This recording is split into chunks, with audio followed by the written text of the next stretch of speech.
Good evening, CavanKerry Press audience, and welcome to another installment of our CavanKerry Press reading series. I am the Marketing and Communications Director of CavanKerry, Dimitri Reyes, and I am so excited and honored and humbled and flabbergasted and excited for this reading tonight with so many lovely people.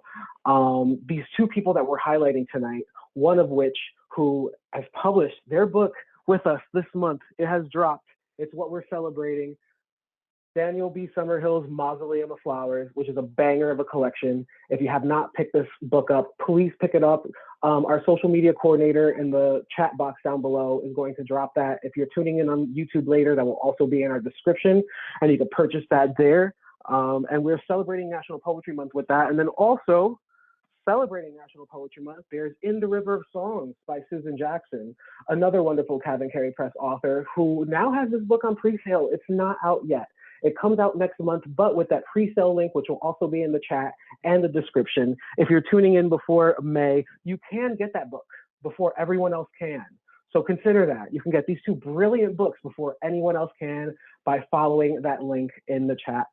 We're going to have an evening of reading and then a Q&A at the end. Before that, I'd like to have Dana Harris Travato on to talk a bit about our land acknowledgement at CavanKerry Press, as well as celebrating National Poetry Month.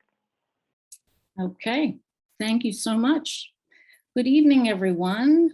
Thank you all for joining us tonight. My name is Dana Harris Travato, and I'm the Director of Development at CavanKerry Press.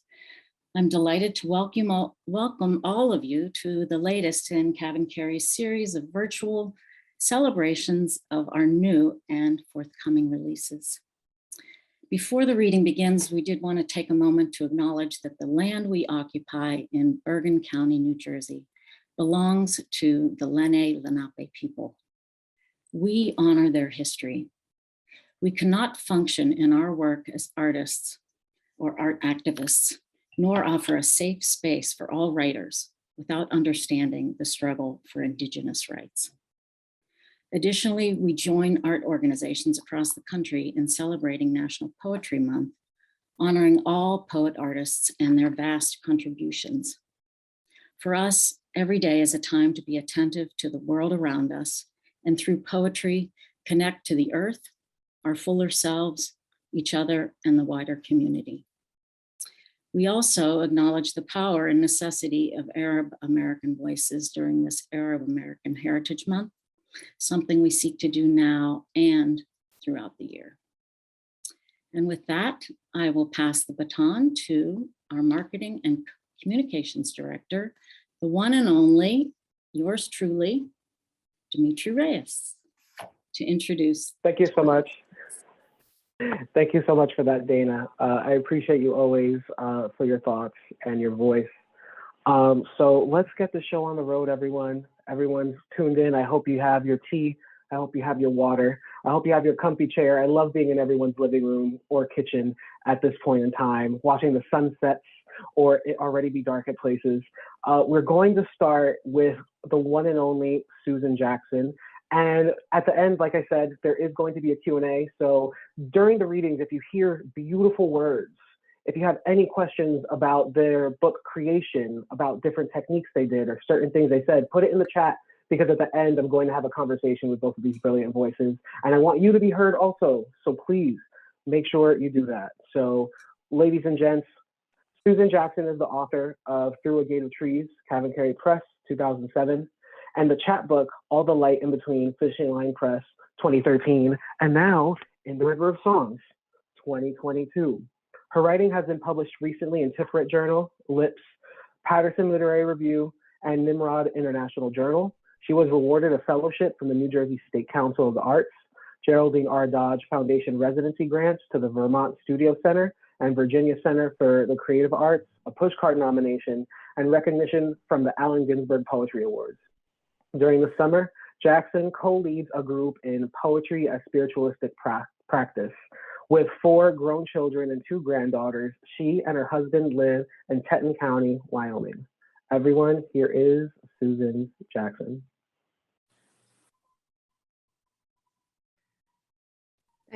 Thank you so much, Dimitri. And Joan, and everyone at CavanKerry. It's an honor to be here tonight to read with Daniel for your book launch, and happy National Poetry Month, everyone. And thank you for this beautiful book. I don't know if any of you, or I wonder if any of you here tonight are old enough to remember the days when dentists used mercury for fillings. I'm going to start with a poem about my experience with that. It's called Quicksilver. Mother dropped us off so she could run errands. In the dentist's office of my childhood, the dentist himself was called Dr. Payne. Even a 9-year-old knew he should change his name. He told bad jokes as he prodded and probed with the gleaming machinery. But if I'd been a good girl, and I always was, he bestowed another gift, a pea-sized mercurial ball called Quicksilver, which roamed the palm of my hand like a piece of gunshot. I watched it divide into tiny bits when provoked with my fingernail, then reassemble as one quivering silver orb when I rotated my hand back and forth. All through my sister's turn in the grim chair with the screaming drill, I waited in the waiting room where I could hear something deep in her throat. Not a moan, really, more like gagging. Again and again, my index finger jabbed the little ball of quicksilver to break it apart, and I watched how it whizzed back together as if drawn by some invisible magnetic shining inside itself. If meaning had a rhythm or a tune it could sing, what would it be? I hummed to the shimmering quicksilver. Tell me your secret, I marveled, oblivious to its dangerous nature, capable of poisoning anyone who touched it. The next poem I'm going to read is for my mother, who died in April of 2011, and she loved birds. So this is called Anything with Wings. Anything with wings. Anything with wings reminded me of my mother after she died. Even a honeybee at the window hovering and buzzing, or the hummingbird dipping to the deep blooms on the terrace.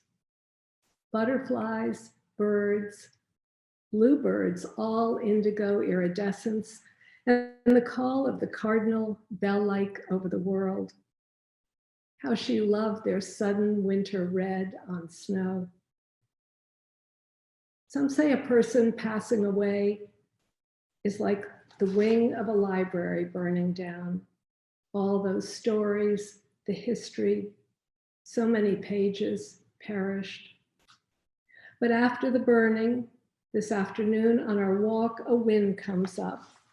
Trees take wing, the sunlight winking, their leaves flicker in this wind. Dogwood petals fly like wings beating air. These threads of light, all the white wings, like you, everywhere. All the white wings, like you, everywhere. One of my favorite painters is Pierre Bonnard, who is a post-impressionist painter who worked for the most part in the south of France. And this poem is for him. Let it be felt the painter was there. Let it be felt the painter was there, wrote Bonnard, artist of the floating world he captured on canvas in a gospel of shapes. Whether studying the cadence of space through the French window or in the terrace at Vernon, he made an altarpiece of the sudden moment of seeing. And still, He wanted us to know the unseen hand, the man himself in search of the pure thing. As colors pitched and winked, he found rapport between the green and blue, the peach and cornhusk yellow, brushstrokes creating the new language for what he saw and felt in the mystery of light and shadow. His wife Marta with the bowl of milk, Marta at the table or legs spread on the unmade bed, Marta in the water of so many tubs, cradled. He didn't search out beauty. The how and why of beauty was what he saw and what he loved, the seduction of his art. The next poem is just a little snippet of a poem. It's about a moment, and I wonder how many of you have experienced a moment like this. It's called A Poem is the Sky. First light behind bare tree branches, and the way invisible writing appears on paper, I see the tracks left by the red fox in the frost on the grass. A jay flies from the blue spruce toward the curve of white moon, and the sky is a poem. I'd say many of my poems are a meandering or maybe even more of a dance between absence and presence, light and shadow. And this next poem is one of those. It is called The Woman Who Loved Trees.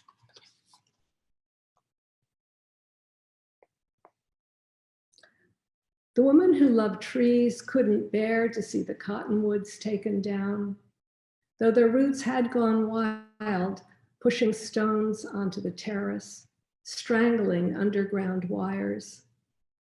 She walked the garden talking to the trees, waited to think of losing the patterns of light along the pathway. But the body needs to bend, to yield, liquefy as light liquefies hills. And here's the mystery. She was a woman who loved trees, but next day the cottonwoods were gone, the yard empty. This emptiness flowed over the walkway to fill the space, became a singing bowl. Maybe the ground already felt the coming of something new. Maybe solitude became her companion in her changed landscape. For the woman who loved trees also loved rosemary and cosmos, wild lupin and the quaking aspen growing golden in the distance. The next poem had germination. We were visiting our youngest daughter and her husband, and I was watching our granddaughters blowing bubbles in the yard. And you know how that fascinates children and how joyous it is to watch. So this poem is called Soufflé.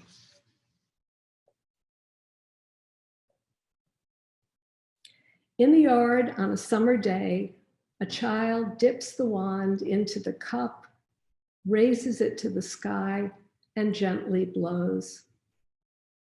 Too hard, the liquid disperses. Too soft, it dribbles to the ground. Soufflé, the French would say, for the tender motion of wind. And the child knows how it feels like whistling, watches the bubble expand, then float off, a perfect iridescence, rising, soaring, shimmering, then pop, gone. The child does it again and again, dipping the wand, creating those fragile spheres, every time full of surprise when one bursts, here and gone, disappearing just like that, just like us. Rise, shimmer, gone. Rise, shimmer, gone.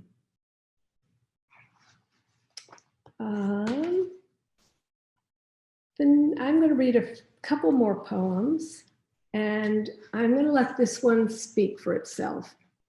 It's called Song to Punta del Burro. I'll never climb the stairs again without seeing the snake on the landing. Ribbon thin, color of a reed. It lay there, head raised like a cobra. The position ancient Egyptians called divine, but when you meet a snake in your house, it doesn't feel divine. You scream for help.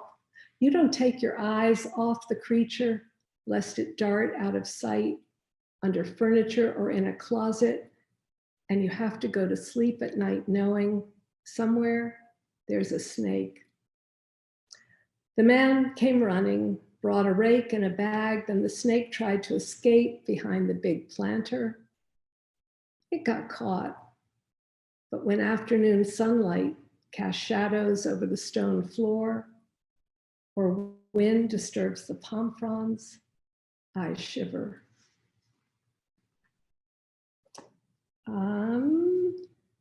I like to read a poem from my father, who died of a brain tumor in long ago, 1986.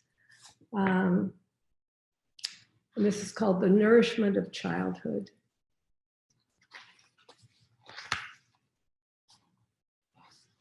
The Nourishment of Childhood. I remember those casseroles that came when Daddy died. Aunt Marion's chicken tetrazzini, Mrs. Nickerson's spaghetti with meatballs and marinara sauce, Joyce Nelson's butterscotch brownies and strawberry shortcake.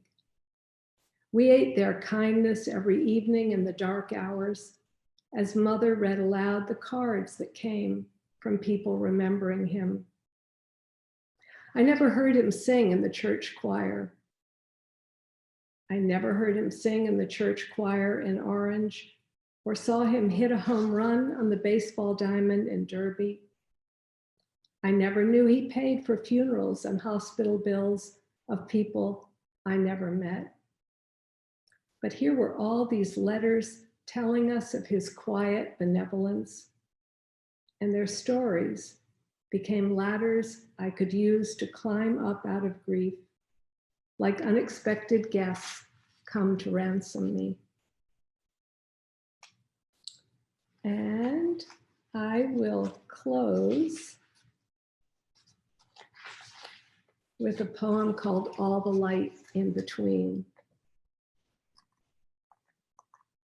All the light in between. I stand transfixed at the window, listening to the sound of water, watching a hawk circle. I stand transfixed at the window, listening to the sound of water, watching a hawk circle. This is the moment when color deepens around the mountains, the way your eyes do sometimes when you feel moved. It's late. Some sunlight still glimmers, reluctant to go down, as I too am reluctant to leave this moment after we have loved. Reluctant to pick up the salad bowl, tear the lettuce, light the stove and the lamps, let my attention move from diffused to focused, the sun on me and all the light in between. Thank you. Thank you very much. Susan, thank you so much for this. Let me tell you this, before today, I have never had the joy of having the entire collection with me while we were having these CavanKerry press readings. And it is so essential because it changes the experience. And it's so cool to see all the different authorial maneuvers that we end up doing while reading that we don't see on the page. So the inflection, the adding those echoes at the end, which someone mentioned in the comment at the end, which I'll talk about during our discussion, those echoes, those refrains that you have, are just so beautiful. So if you want this book for next month, when it's Susan's launch, please, in the chat, purchase this book. It's 20% off right now. And look at this beautiful cover. It's such a beautiful cover that it was a beautiful painting before it was a beautiful, beautiful cover. But now you can see both. It's back there in Susan Jackson's screen, and it's right here. So please consider purchasing that. Thank you so much, Susan. I'm looking forward to our discussion soon. All right, so now what we are also here for, we're here for Daniel B. Summerhill. Congratulations, Daniel, for your launch. It was so great to hear you read last month. It was so great to hear you read for the panel at AWP. I'm humbled that I'll also be on a panel with you this upcoming weekend. And it's also great to have seen the growth from Divine, Divine, Divine to Mausoleum of Flowers in such a short time and all the awesome stuff you're doing. So it's an honor to be introducing you for this launch, and I'm so happy that you're here. Tamara, please drop the link for this in the chat below. Let me read your awesome bio, and then I'll let you have at it. So Daniel B. Summerhill is a poet, performance artist, and scholar from Oakland, California. His work has been published in Obsidian, Rust and Mop, COG, Columbia Journal, The Hellebore, Gumbo, The Lily Poetry Review, and elsewhere. His collection, Divine, Divine, Divine, Nomadic Press 2021. It's 2022, folks, 2021. Last year was a semifinalist for the Wheeler Poetry Prize and a semifinalist for the Saturnalia Poetry Prize. A Watering Hole Fellow, Summerhill is the inaugural Poet Laureate of Monterey County. Give it up for him. He lives on California's Central Coast and is an assistant professor of poetry / social action and composition studies at California State University, Monterey Bay. Ladies and gents, here is Daniel B. Summerhill. Thanks so much, first of all, Dimitri, for that introduction. Thanks everybody for being here. Shout out to all the folks that made this reading happen, working behind the scenes, Tamara, Joan, Susan. It was a pleasure to hear you read and to share this space with you. Shout out to you, Dana, too, for holding it down too, with the acknowledgement and such. So again, much love to all the folks that are here and that are making this machine run. This is it, y'all. Mausoleum of Flowers, the occupation of my mind for a few years between like 2018 and 2020, and so it's kind of ethereal for it to be in the world and to be in folks' homes and such. So I'm humbled by that, and humbled by the tremendous kind of love it's received in its 3 years of being out. I'm gonna jump right in and read some poems from Mausoleum of Flowers, starting with the first poem in the collection, which is called Do Not Gather Flowers for Me. Do not gather flowers for me, yet. A black Cadillac first, 100, a Buick will do if old enough. It's all about the body and what it's born anyway. Line them up out front, then let the chrysanthemums, roses, and carnations spill out each window. Make it magnificent. Rev the engines until they are voiceless, until there is no gas left in the cylinders, until a mushroom cloud of gray-black exhaust can be seen from the heavens. Anything this large and dying must have God's attention. This next poem, Susan, you inspired me to read some poems that are kind of thinking about family, right? Like, so this next poem is for my grandfather, who I owe, in many ways, I think me being a poet too. He was a carpenter, and I like to think that poetry is another way of using your hands. So shout out to my grandfather. This poem is called Sunday in Oakland. You ask about the weather outside in an attempt to stretch our visit. And for the next 22 minutes, flaxen leaves smother the ground. The clouds are selfless, and Oakland is golden today, like all other days, because Oakland measures its weather by the number of Black bodies basking in the sun around Lake Merritt. By now, the most complicated thing you can remember of me is my name, and how it forces your tongue to press against the roof of your mouth twice before the tension in your jaw is released. It is your only exercise. Routinely, you spend your time in bed until you don't. And then, like a moment at attention, the day is as grand as your body will allow. Oxfords, where the creases excavate themselves into a groove, a pork pie crown, and a shirt that you ironed collar first for your trip to refill your bag of chia seeds and other items your VA doctor recommended, mostly aimed at preservation of a body that broke in 43 during the swing of the Allies' fist. Your power chair hoist a flag that isn't red, white, and blue, but is as American as Jim Crow, and you and what's left of the 92nd Infantry clasp onto your buffaloes as if they're the only thing you've claimed as your own. It's Sunday, and if there was a day of the week to sink into yourself, it would have to be the Lord's Day. No matter your position to God, you are no exception to this rule. You sit at the edge of a bed that is staff machine and ask me to turn the TV down before, in a swift motion, you bring your legs to rest on your mattress. Their stiff landing, the last thing I hear from you. And your breathing slows, almost still. Your nasal passages soften as if rehearsing how to leave gently. And I am reminded how some stars we admire don't exist anymore. How, by the time we praise them, they've already shrapneled into God's palms. Okay, switching gears a little bit, in the collection, there's a bunch of poems, a suite of poems that are in response or conversation to Frank Ocean's Blonde album, which I consider one of the greatest albums of all time. And so this is a few of those poems that are kind of in conversation with that album and the songs that appear on Blonde. The first one is called Cayendo. I listen to Cayendo and my chest sags. Weed makes everything new again. This song's chord progression, a small river in the backcountry, somewhere, with only enough people in town for you, Frank. I'm saying, few know the difference between falling in love and self-preservation. You, somewhere, a still song, skipping along the surface of the water. Yes, I too know repeated violence and its offspring, the gavel, drumming, drumming. The next poem in that suite is called Frank's Opus, Nikes.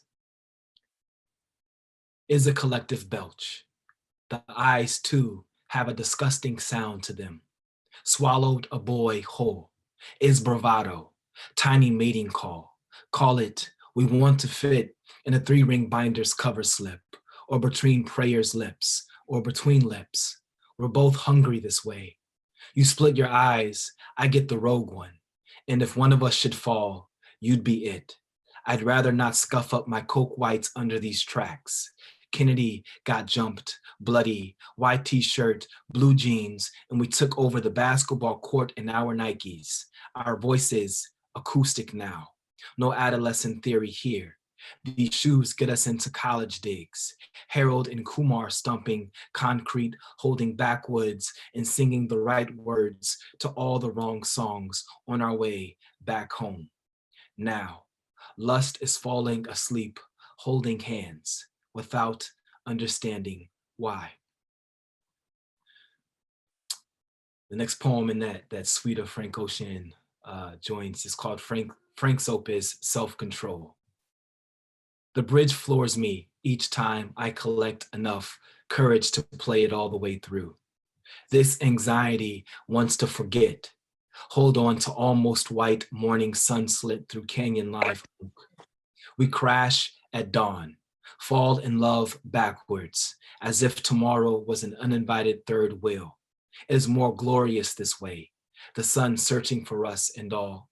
Your shadow, a kestrel flying in place. Your body already leaving. You tilt your head toward me to say, nothing gold can stay. And yet, here we are again, dancing, as if music is the shadow of a figure just out of sight. You are not near, but this song is again. And the last poem I'll read from that suite of Frank Ocean poems is called Frank's opus, Godspeed. Fault lines are stronger than any faith I've ever mustered. There are mountains I do not move. And this isn't a mountain so much as it is a hill. And this kind of love isn't movement so much as it is biblical destruction. Perhaps our prayers are too many and God is too few to collect them all. Perhaps an aftershock is the earth's invocation for less movement. I know my voice is no match for an earthquake, but the premise of prayer is not to watch the sky open, but to feel the ground shake beneath my feet without asking. Prayer is not asking.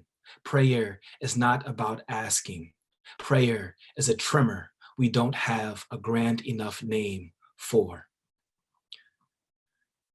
And switching gears a little bit, this next poem is not a part of that Frank Ocean suite, but is a meditation on the folks I grew up with nonetheless.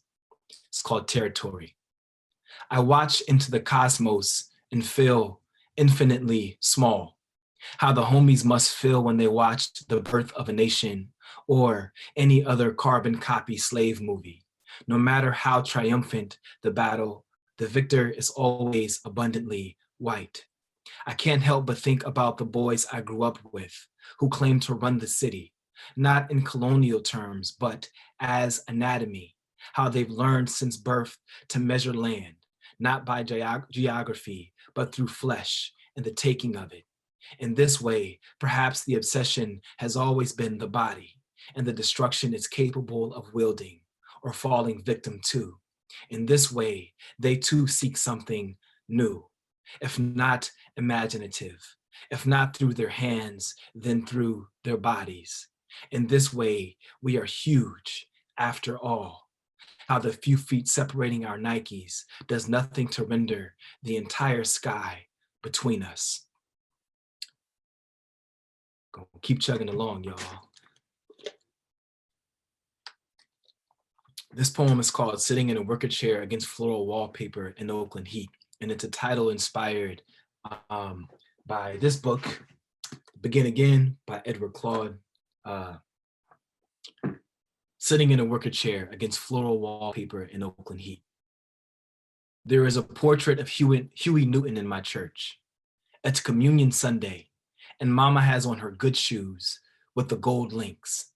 The Jackson boys are dressed to the nines, their pants starch creased and hovering above their snakeskins like halos. Huey is in a black beret, but gone anyway. What's blood without a body to show for it? In the States, what's more righteous than a gun and a spear sitting at the left hand of God on a wicker chair in Oakland? Wicker chair out front since before COINTELPRO bludgeoned the Panthers. We've come because it's Easter and we're hungry inside. Marvin Gaye's falsetto seeps in like a gentle flood, and the kitchen becomes a small soul trade line for 12 minutes instead. All these bodies bending like prayer. Black means religion is second only to dancing. The day America stormed America, I was Black and in exile for yanking a tulip from the ground. I shouldn't have, but wanted something more beautiful to die before I did. Call it civil disobedience. All right, the next poem I'm going to read is the title poem of the collection, and I think is one of the shortest poems actually too. And it came after taking a walk with my daughter who just turned 6 a few weeks ago. It's called Mausoleum of Flowers. Split earth's rotting wound. Your body, a mausoleum hanging over its lip, like a made thing. Plucking flowers on our walks, you study them close, stumbling over your brand new feet. They'll die before we make it home. I don't say. You are a botanist and know all about self-preservation. No, there is no gray in death, and you are very much alive. child as in you. And this is child, C-H-I-L-E apostrophe, child, which is what all the elders in my family say instead of child, especially my wife's grandmother. Child as in you. It gotta be important how she begins every sentence. I'm wide-eyed as a 6-year-old waiting for instructions that don't come in steps, but vignettes separated by long breaths. Says, child, and I shrink to listen. Makes me forget who I belong to. A boy, a man, a prayer in each inaudible sound. Says, child, and I am a congregation, even the parts of me that have sinned too much to belong to God. She explains the best way to cure a common cough while stirring a pot of spaghetti large enough to feed a family that does not live here, but we're grateful nonetheless.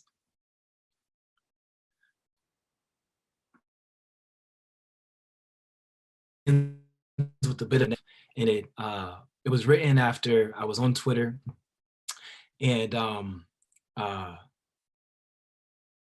Chin Chin tweeted, a part of Chin Chin, who's a poet, he tweeted, "Why should Black people be such survivors all the time?" And in that thread, somebody responded, "I don't know, but it's better than not having nothing to fight for." And that both, one, made me furious, like the making death such a trivial thing, right? And two, made me kind of think about what that means, right? To only have death, survival to fight for, as opposed to the number of other things that should be considered, living to live for.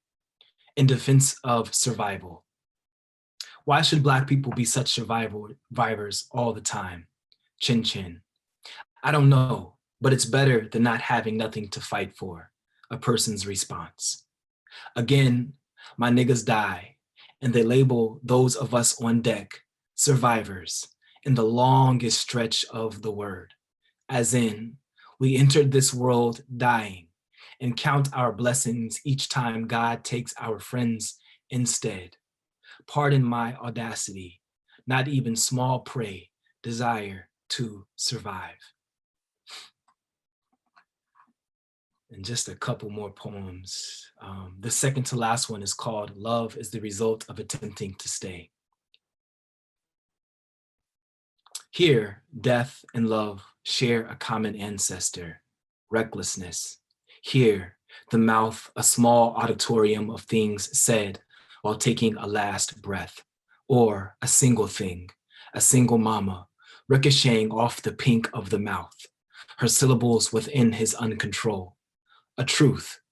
Love is the result of attempting to stay alive. Here, death and love are two ineffable creatures. Here, a mama becomes a gateway to God. Here, if death, then at least while swallowing the name I love. And lastly, Susan, you inspired me to read a poem about my mom. So this poem, last poem I'm going to read is called Mama, and it came after two things. One, having a conversation with my mother, who explained that she's never experienced like sustained joy, or she said she never experienced happiness, sustained happiness. And I likened that to joy, which is different than happiness, right? Joy as in an abundance, a sustained, unadulterated kind of happiness. So I had the conversation with my mom, and it, one, disheartened me, and two, made me kind of curious about joy and what that looks like. And so I had a conversation with my oldest sister, and this poem is kind of what was birthed out of those interactions. It's called Mama. Mama knows what it's like to hold and not be held. Mama Nancy, who is not my mama, but is the oldest mama I have a name for. In this way, history is young, not because it is young, but because it goes only as far back as our stories do. And I'd like to think memory counts for something. 3 women separate her from my mama, each of them a comma. Each of them should have been a semicolon, but we know genealogy isn't forgiving that way. I'm the son of all 4, and I am told by mama that her earliest recall of joy was being handed a quarter to buy a hamburger and still having 15 cents left over to buy penny candy. This girl, a woman, a mother, who has never been to the bottom of the earth. And not that any long-haul flight will buy happiness, but being awakened by the unswallowed sun over the Southern Ocean seems like a cheat code for sustained joy. I say sustained in the sense that the sunrise is the only infinite rhythm I've seen. This isn't a poem about joy, so much as it is a poem about dying without ever knowing it. But Mama, you've always stricken me as someone who champions distance over depth, or faith over long suffering. In this way, I suppose joy isn't the antonym to pain, but the antibody. It is 1998, and you have just given me a pink food stamp, enough to buy a zebra cake, Kool-Aid jammer, and 3 packs of Now and Laters. The walk to the corner store, my faith. The slow skip back home, small joy. Here, my perception of small is grand enough to get me through the immensity of summer. How my mother summoned enough jubilance to share with me its blood. It is 2018, and I think of my trip to South Africa as a metaphor for food stamps. The flight, my faith. The flight, my joy. What I don't deserve, not considered here. The miles between me and the earth, stretched faith, carrying me back home. I search out my window for land, but find nothing green, just blue. Plenty blue to feel small enough to remember my mama with outstretched hands, waiting for a quarter, for joy. A girl, a woman. Dear mama, your water will come, and the sun will brass knuckle its way out of the ocean with enough triumph to make you feel golden. The ocean is the only constant here. It delivers us all. I'd imagine it'll deliver you too. If not you, your body. If not your joy, your pain. It will carry it in its mouth back to shore like a flood. Thank you. Daniel, I love this poem. It takes me out every time. And there was a moment where I was just taking a deep breath and just thinking about that poem. And you read that poem last time for our last reading in March. That was your last poem. Do you usually save that poem for last? As of late, yes, because Okay. it's one of my favorite poems that I've written recently, and that's been published. And I don't know, I feel like it, as much as it chronicles my mom and her journey with joy, I also find like a lot of resemblance in my own life, in my own kind of quest for that unstained, unadulterated, happiness. And so it keeps me in some ways too, like both reading it, but also I think, revisiting it, helps keep me. So yeah. Excellent. Excellent. Thank you so much for that. And Susan, if you want to unmute now, you can too. Susan, you'll now be a part of this chat as well. Again, everyone, I apologize for the technical difficulties on my side.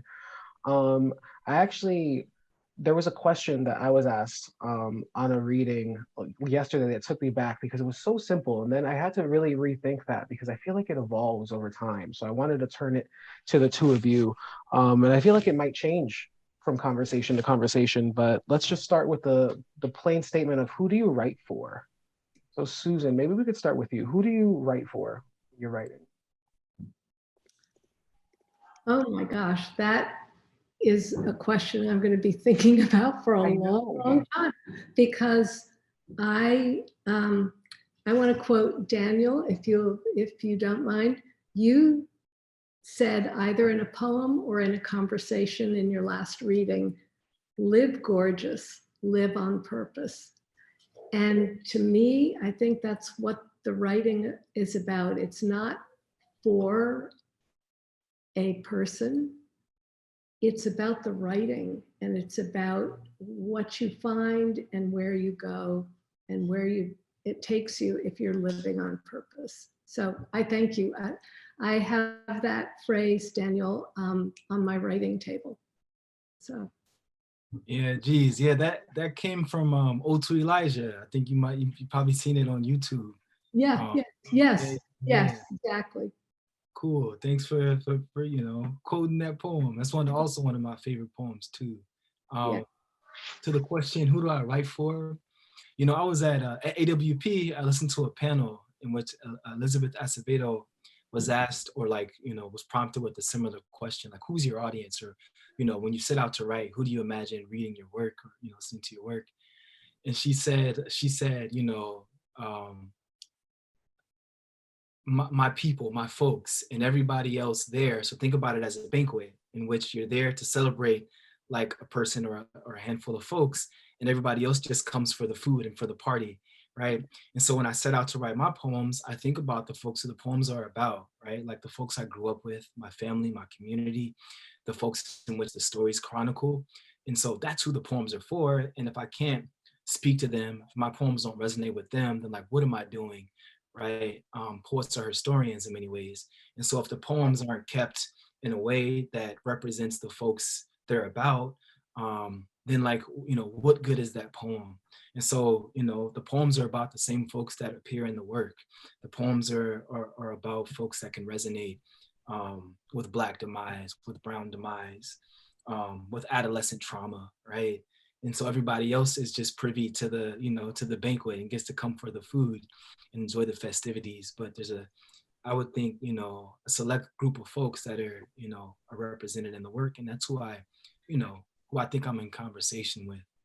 That's excellent. I love this metaphor of the banquet or the cookout, right? So I want to follow that a bit more because we always have the immediate family that comes, and then we have the neighbors and the folks down the block that could still hear the music, right? So we have all of these different metaphorical people here. So we have our folks that are resonating and engaging with that work. So that's going to be their experience. So what do you hope those other people at that banquet is going to experience from your work? And then Susan, I'll ask you the same thing. That's a good question. That's a good question. I suppose, there's I'm in the school of, James Baldwin and Nina Simone and Langston Hughes and all those great folks who, stay true to the idea of writing and poetry as a truth-telling witness experience. And so I imagine that the folks that come to the work that perhaps it's not directly for get to see a glimpse of a slice of life that's other than their own. And, James Baldwin says, you think your struggles and your shortcomings are your own until you read. And so I imagine that by reading my work or anybody else's work, hopefully you're transported to a place that you're not otherwise, a part of. And in that way, we can begin to empathize and make sense of the world more fully. That's my attempt at answering the question, Dimitri. I Yeah, also yeah. don't have a fully fleshed out response, but that's I think what I'll be able to come up with. For sure, for sure. And like, do we all ever have complete responses, right? I think the cool thing about writing is that we're always trying to figure out something. We're always trying to write our way to something else, right? So, as an educator and as an organizer with some of the stuff I do outside of CavanKerry, I'm always thinking of how to bring these different communities together. And I think you're touching on something when you're thinking the school of Hughes and Baldwin is the truth telling. The truth telling is what's going to give birth to that truth amongst communities, right? So those are some of the poeticizing things that keep me up at night. So thank you for entertaining that. Susan, what about you? What do you hope for other outside people to experience when they're reading your work? Well, I feel like on a night like tonight, we've all come together, bringing our hopes, our fears, and right now, with the way the world is, war and oppression for many, many people, we're in a place where we need each other. We need our communities, and we need for people to find their truth and write and share. And that's what CavanKerry, I think, is the whole founding of it is about, building this kind of community where we give each other ballast. I used to think of courage as something that was a quality in response to one event or one thing that you needed to be strong enough to face. But I've come to think of it as something entirely different, more like ballast that a ship carries to give it that stabilizing. And for me, poetry and writing and the community, like gathering here tonight, gives us all that ballast to keep going. Perfectly said. It always makes me chuckle that the way poets answer questions are by writing more poems, right? So like the ballast, the cookout, we just continue answering questions of these perpetual metaphors. And I think I have to like do a graph to see where we start with an image and where we end, and see just like where chronologically we follow that thought. It's amazing. I'm gonna have so much fun editing that. That's just because, you know, we're poet writers are not concerned with the answer. We're concerned with the process, right? Yes. We're wrestling with language, and so we can't. There's no answer, right? All we have is the wrestling with language. So, Yeah. that's, you know, that's all we can offer. Oh man, yeah, that's the hardest part of having these talks with you all, is just trying to land that plane and try to gather it, because there's so many different places we could always go in these conversations. So this is going to be my attempt at trying to give ourselves just yes and no answer questions, and I'm going to give even more finite and basic questions that I found similarities in between the two of your books. So first, let's start with flower. All right, so now I'm thinking of flowers. Daniel, what's your favorite flower? Ooh, that's a good question. Gee. Yeah. You know, there's flowers, you know, and it pops up. And if someone looks at Daniel's Instagram, it is beautiful. It's so nicely done, and there's flowers all up in there. So favorite flower, Daniel? That's a tremendous question, Dimitri, and I don't know that I have a favorite flower. You Sadly. don't? Okay, favorite color of a flower? Many flowers in the collection though, so like chrysanthemums, right? Roses, carnations, Hmm. daisies. Uh, yeah, there's so many. There's so many that are gorgeous. I can't choose one. Okay. Hopefully, opening up a metaphor by saying trying to pick a flower is like trying to pick your favorite book. Yeah, or Right, your favorite kid or something, your favorite song. right. It's terrible. Susan, okay, so Daniel, I'm sorry I made it so hard for you. Susan, what flowers do you like? Maybe that should have been a better question. Um, what flowers do I? It's an impossible question because it's what you're discovering. So the first flowers in spring, Mm, those last flowers at the end of winter, the roses that are still there, even though it's been 30 degrees 2 nights in a row, and in at noontime.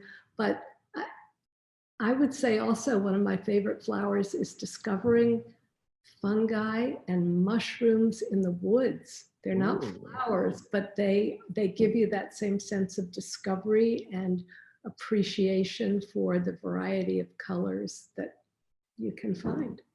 that's cool. Yeah, the idea of foraging. My wife and I got into urban foraging a year and a half ago, because you just start doing things like that during COVID, right? And trying to just keep open spaces. So we were going to our local parks and looking at the different berries, the vegetation, and looking it up on our phones and seeing what's edible. We found some pretty delicious things. There was like a sister of a lychee plant that was growing in a town near here, which was really cool. So yeah, urban foraging. Y'all should try it, but take the handbook with you. Don't try anything without looking at the handbook first, as a disclaimer. Okay, so we'll hop on to another question that Tamara, our social media coordinator, actually asked. And Tamara's also a writer, so she loves asking these writerly questions. And this is for both. In what ways do you use place and setting to inform your writing? You both write poems that are so vivid in the spaces they occupy. How does place inform your craft?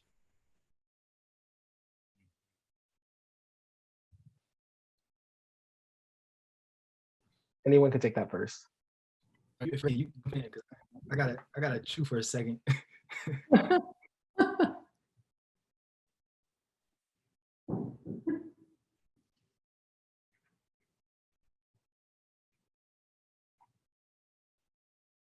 How does place inform your writing?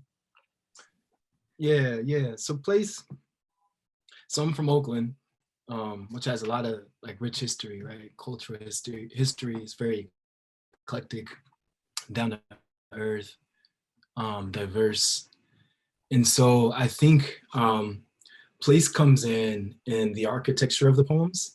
And because there is such an amalgamation of folks, of personalities, of identities, um, even though I have my obsessions like within Mausoleum of Flowers, I still think the architecture of the collection represents that kind of stitched like mosaic staccato of Oakland, right?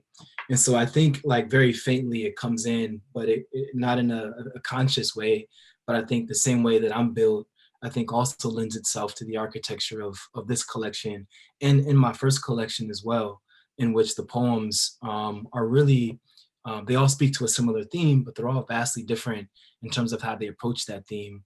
And Oakland is the same way, right? And so I think about place as not only like a literal thing, but also like what that place represents and how it, appears and influences the way that I think about a collection of poems. So again, that's my attempt at answering your question, Dimitri. Hopefully it suffices. Yeah, yeah, gold star. Gold star. Susan.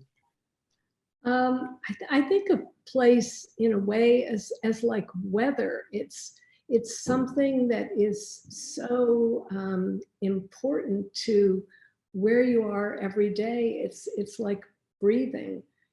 And in some places, the clouds look different, the sky is different, but the ground and the for me, nature is very important. It's like a kind of mirror of how I'm feeling inside, and I write a lot about nature. So place and the seasons, and I would say, especially during the pandemic, Mm. I've been so conscious of the transformation of the seasons and the accompaniment of all of this illness and death and suffering, so that I need the beauty of the places around me. I need that to sort of be a counterbalance. Mm. That's beautiful. Thank you, Susan. And I'm going to carry on that thought, and because it seems like we've been kind of brushing around it, and it's the idea of thinking about where we've been these past 2 years and how our experiences have changed.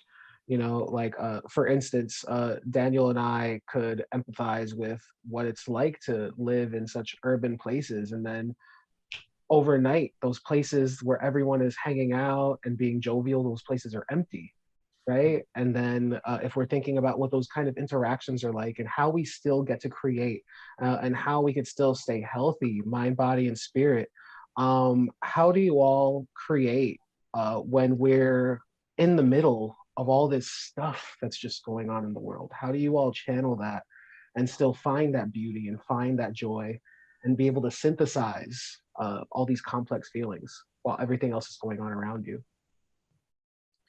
That's a good question. I would say that that's part of the mystery of life for me, that the joy and wherever we find solace, but not only solace, but happiness and joy in the midst of the suffering. So these are all nested together. They're not separate. And I think that's just part of what I see as the mystery of life. I'd love to hear what you think, Daniel. Yeah. No, I think similarly. I guess I'll kind of continue your thought too. And that is when I think about writing, I don't, I think about writing like beyond font and text or like pen and paper.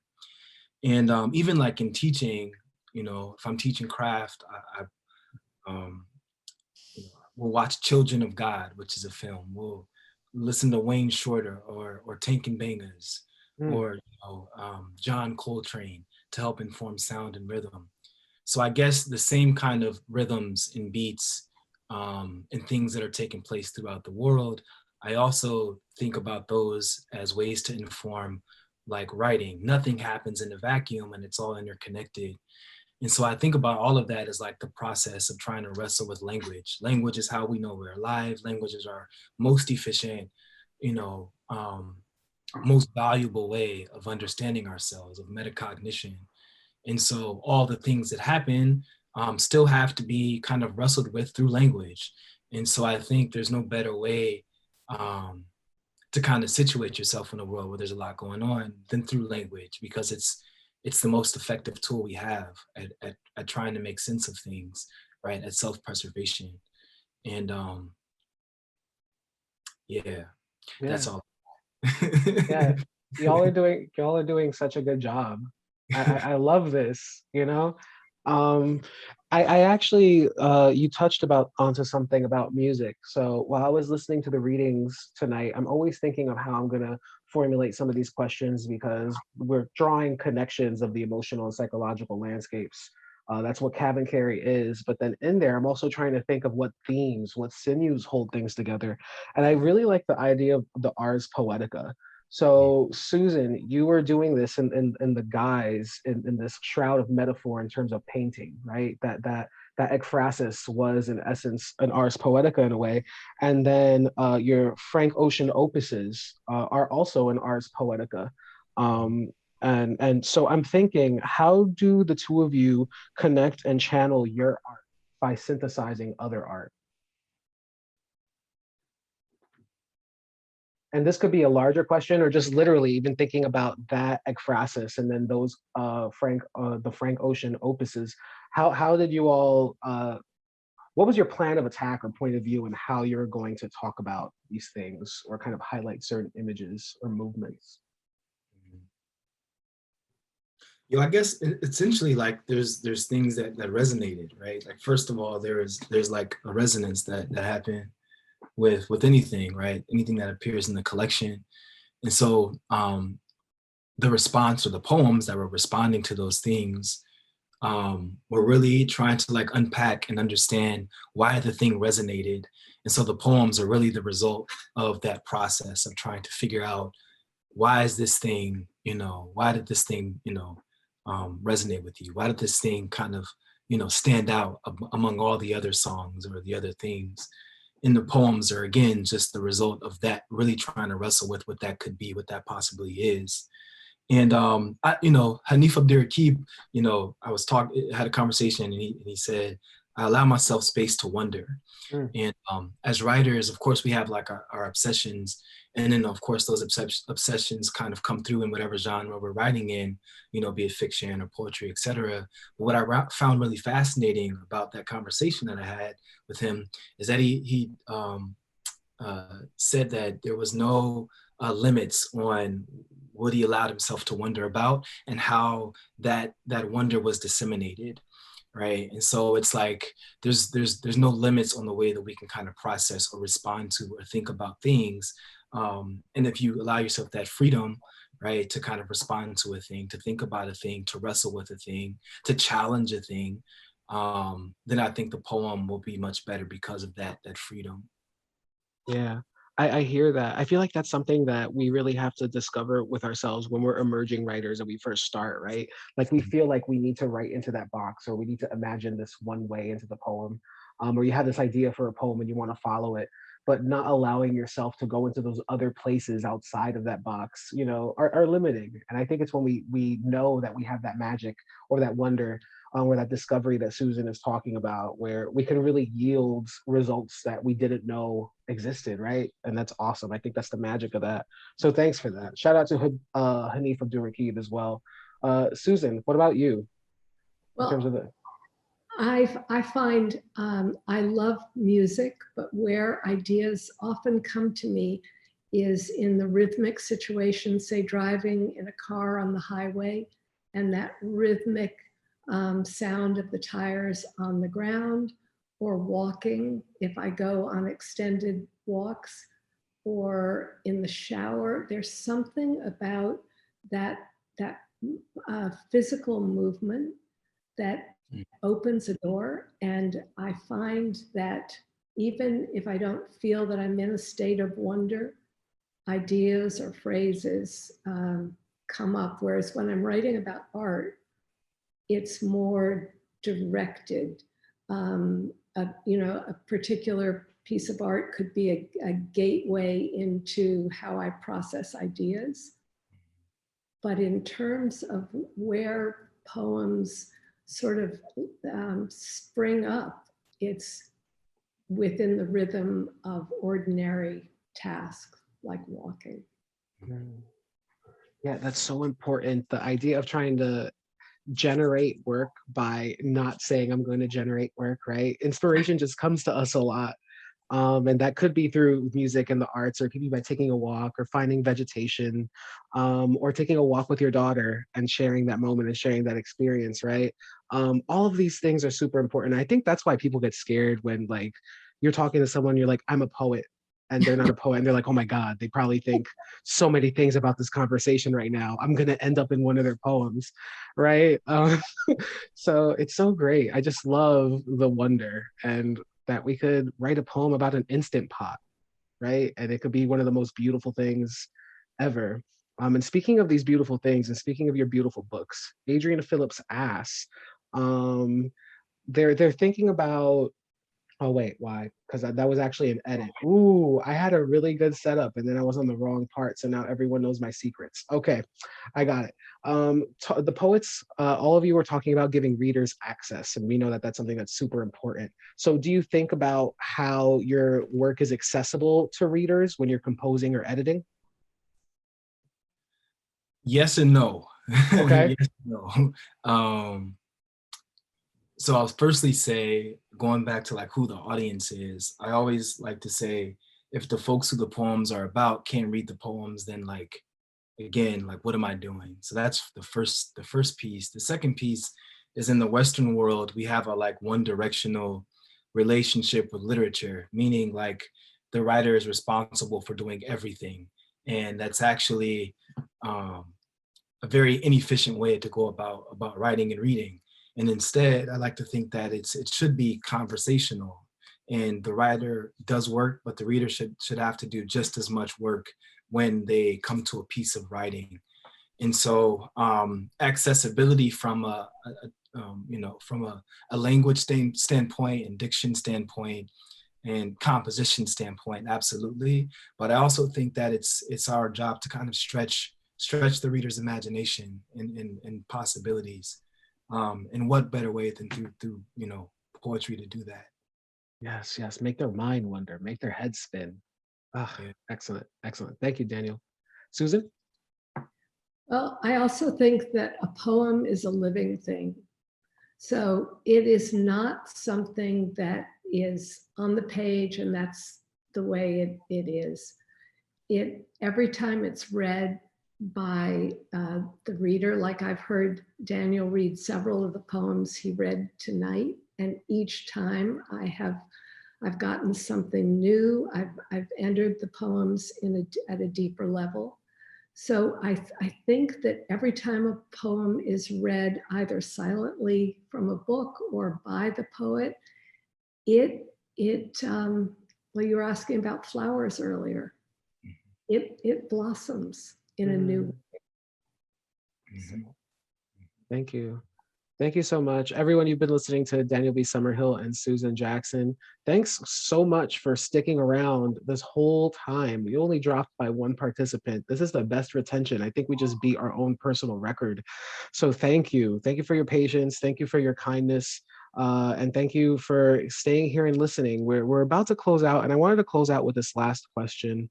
I wanted to change it up. I usually ask the question of what you would say to that younger poet.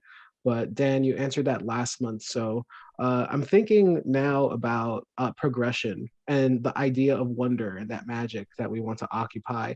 What is that poem that you have not been able to write yet, is what I'm asking the two of you. What is that poem you have not been able to write yet? That's that poem that keeps you up at night, that idea that's just ruminating and been pegging around for the longest of times. I know we all have several. Mm-hmm.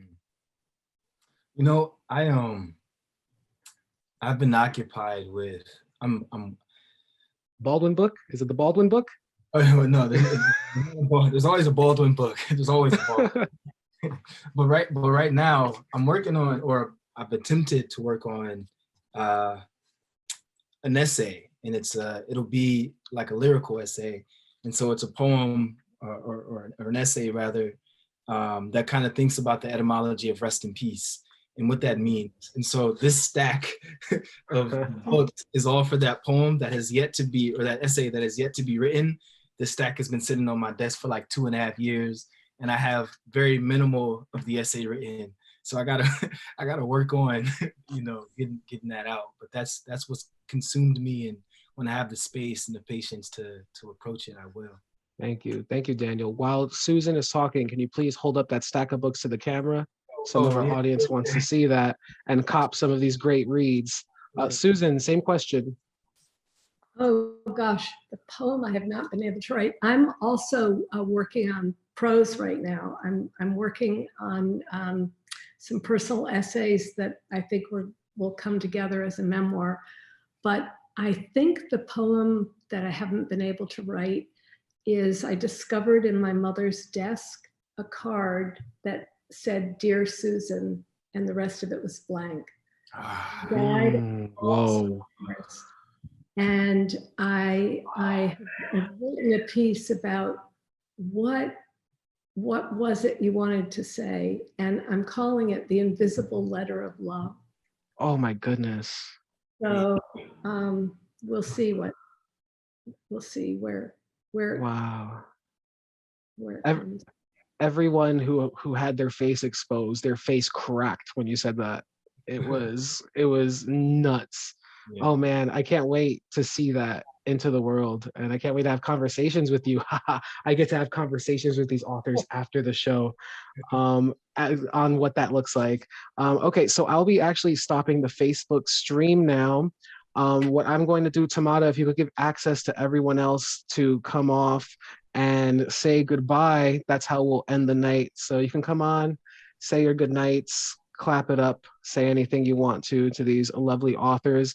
Again, these books are on sale, right? They're available. Daniel's book is out. You can save 20% on Susan's. Please, if you have not followed us on Instagram, Twitter, Facebook, if you're not a part of our newsletter, you're not a part of the rest of our conversations, please join them. Tamara, please drop that down in the comments again. And you can say goodbye, and we will be ending this recording.